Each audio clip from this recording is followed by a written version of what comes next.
In this guide, I'll show you how to boost your FPS in Destiny 2 on PS5 and the Xbox Series S or X.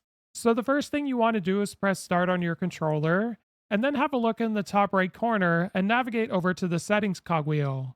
Then what you want to do is select video on the left sidebar, and if your setup supports 120Hz mode, I recommend you toggle this feature on.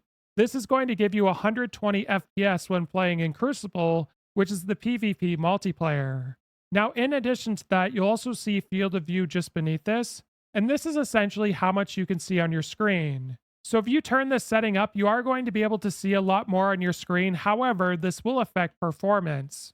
So I recommend you keep this feature on at 75, which is default, or you can bring it down even lower, all the way to 55. So I'm going to apply these changes by pressing Y or triangle, depending on your controller, and then when you go back in game, you should get more FPS.